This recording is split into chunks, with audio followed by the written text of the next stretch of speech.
Olá, crianças, tudo bem? Estou de volta para dar continuidade com a nossa aula.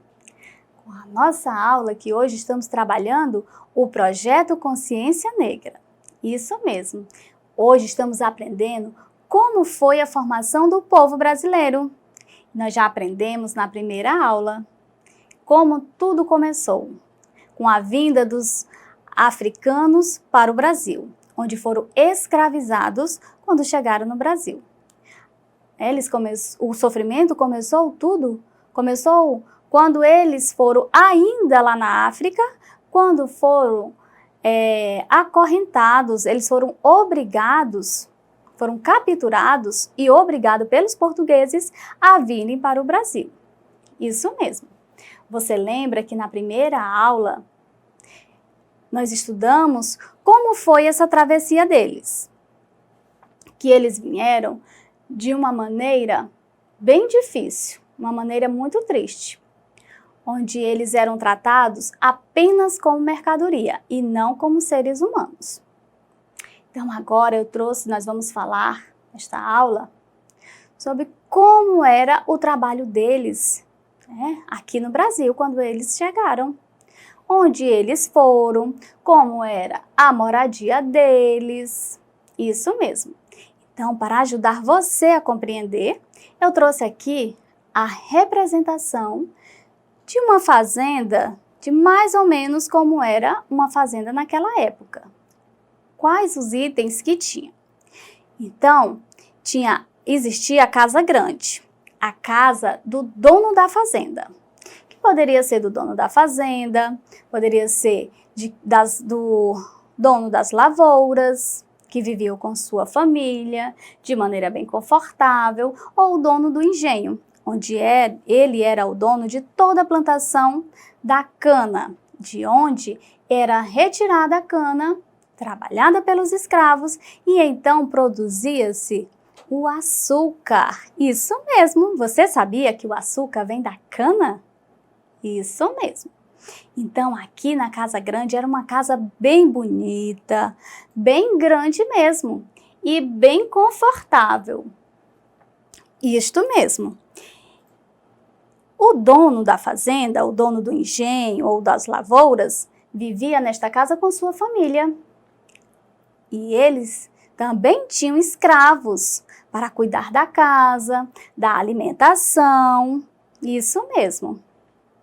Na vila, também onde tinha a Casa Grande, logo ali próximo também tinha a capela. Isso mesmo, a capela era onde eram realizadas missas, casamentos, batizados, isso mesmo. E ali também próximo tinha a senzala, onde era a moradia dos escravos africanos. Porém, a senzala, ela era bem simples.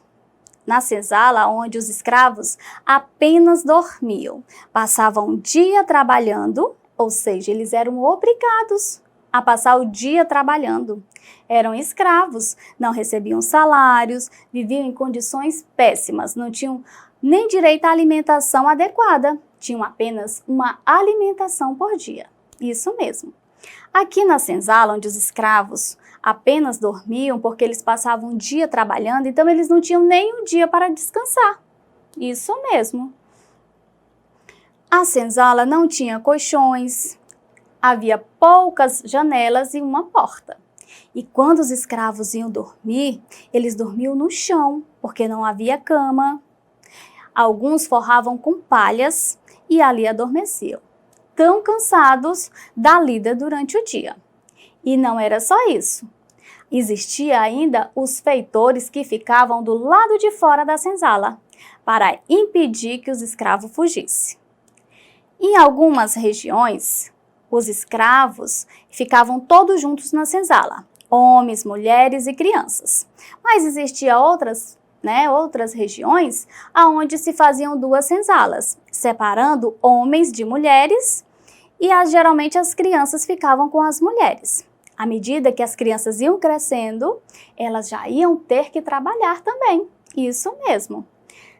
Uma coisa importante que aqui na vila não faltava. Então, tinha a casa grande, a capela, a senzala e o tronco. Isso mesmo. O tronco era um tronco mesmo de árvore bem grande, semelhante a este. E quando os escravos se recusavam a trabalhar, sabe o que acontecia? Eles eram colocados no tronco, isso mesmo, e eram chicoteados. Eles eram amarrados no tronco, igual a essa figura aqui, esta representação. E eles eram chicoteados de forma cruel.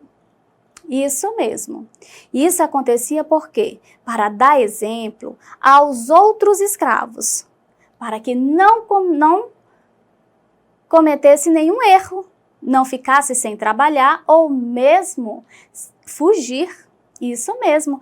Afinal, quem aguenta trabalhar igual os escravos trabalharam, de forma cruel, sem direito à alimentação, vestimenta adequada, de forma cruel? Então, eles eram chicoteados. Isso, na verdade, os chicotes que eles recebiam era uma forma de castigo. Esse tronco era apenas uma forma de castigo, mas existiam outras formas de castigo também. Então, aqui nas fazendas, eles trabalhavam nas lavouras, trabalhavam em diversas partes, em fazendas, outros trabalhavam nos engenhos. Trabalhavam com a cana-de-açúcar. Esse trabalho, ele era o mais difícil. Por que ele era o mais difícil? Afinal, tinham que fazer a colheita da cana e depois tinham que trabalhar ela, né? Fazer todo o trabalho, toda a produção do açúcar. Então, trabalhava em grandes caldeirões. E isso era muito perigoso. Isso mesmo. Outros que trabalhavam em fazendas também não era nada fácil. Tudo era muito difícil para eles. Afinal, eles eram obrigados a trabalhar. E chegando no final do dia, geralmente tinha apenas uma alimentação, que não era suficiente para nutrir as suas forças, nutrir todo o seu corpo. Isso mesmo. Então, os castigos que aconteciam no tronco acontecia com homens e mulheres. Independente de ser homem ou ser mulher, escravo naquela época, se cometesse alguma coisa que não era agradável aos donos das fazendas, eles eram chicoteados, eles eram castigados. Eu tenho essa imagem aqui, eu quero que você observe com bastante atenção. Olha a forma dos maus tratos. Olha como que ficava as costas de tantos chicotes que eles levavam. Isso mesmo, muito triste. Eles eram tratados de forma cruel. Porém, crianças, mesmo sendo tratado desta forma, alguns escravos conseguiam fugir. Isso mesmo, eles fugiam para as regiões bem distantes, dentro da mata. Então, lá dentro da mata, eles começaram a povoar, né, escondidos dos seus donos, e lá eles fundaram o quilombo. Isso mesmo. Lá no quilombo, eles viviam de maneira mais tranquila. Lá eles eram livres. Claro que eles tinham muito cuidado para que os seus donos não descobrissem que ele estava escondido na mata, no quilombo, onde eles fizeram como se fosse uma vilinha e ficavam lá escondidinhos. Você conseguiu imaginar aí na sua casa como era esse quilombo? Muito bem! Então eu vou mostrar para você a representação deste quilombo. Então, crianças, aqui tem a representação do quilombo. Isso mesmo.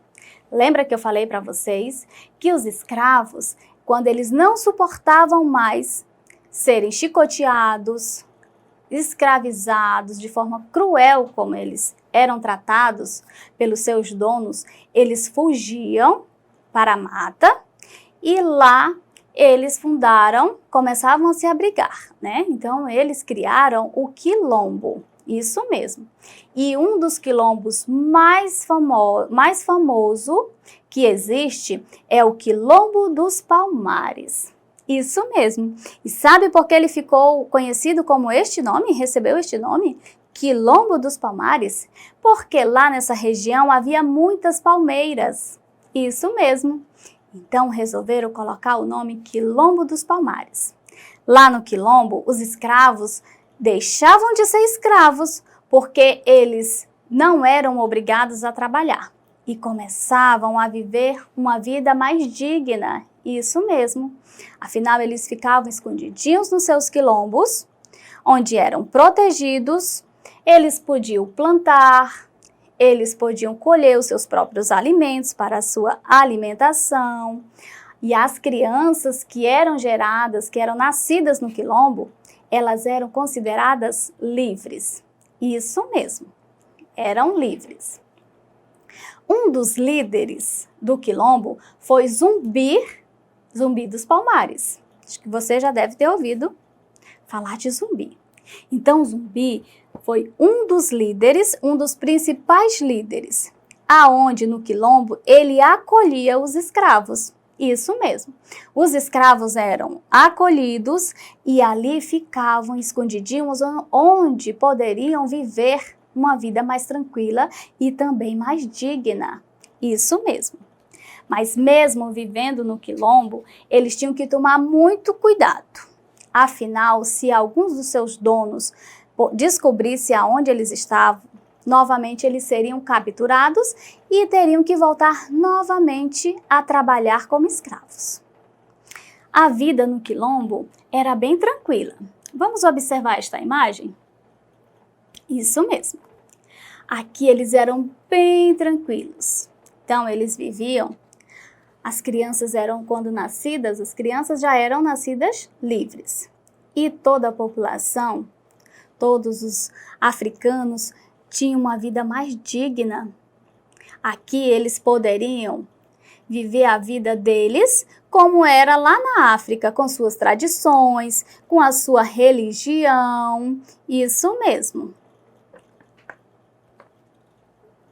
O tempo da escravidão, crianças, não durou para sempre. Isso mesmo. Teve um fim, teve um basta. Depois de muitas lutas, de muitos líderes, depois de muitos líderes, buscar com que seu povo fosse liberto da escravidão, houve um dia que chegou.